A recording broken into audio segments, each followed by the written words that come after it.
வணக்கம். என் பொண்ணு இன்றைக்கி ஒன்றே ஒன்று சொன்னான், அம்மா சும்மா படுத்துட்டு இருக்காத, எந்திரிச்சு அடுத்த வேலையை பார்க்குறதுக்கு கிளம்பு அப்படின்னு. ஆனால் இன்றைக்கி சாப்பாடு போகிறப்ப அவள் தான் கூட வந்தா, தனியாக போக வேண்டாம்னு சொல்லிட்டா. அதே மாதிரி இன்றைக்கி ரொம்ப பேர் எனக்கு ஆறுதல் சொன்னீங்க. ரொம்ப சந்தோஷமாக இருந்தது. நீங்கள் சொன்ன வார்த்தையெல்லாம் எனக்கு ரொம்ப மனசு திருப்தியாக இருந்தது.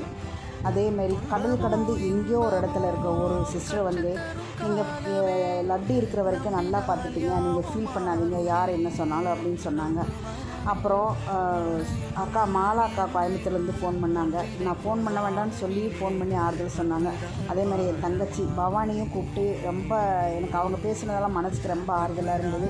நான் இருக்கிற வரைக்கும் லட்டை நீங்கள் நல்லா பார்த்துட்டீங்க, இதேமாதிரி லட்டு நிறைய நீங்கள் பார்க்க வேண்டியது இருக்குது, அடுத்த கட்ட வேலையை நீங்கள் ஆரம்பிங்கன்னு சொன்னாங்க. உங்களோட அன்புக்கெல்லாம் நான் என்ன பரிகாரம் செய்ய போகிறேன்னு தெரியல. ரொம்ப நன்றி, சந்தோஷம். அடுத்தடுத்து என் வேலையில் நான் செய்ய ஆரம்பிக்கிறேன்.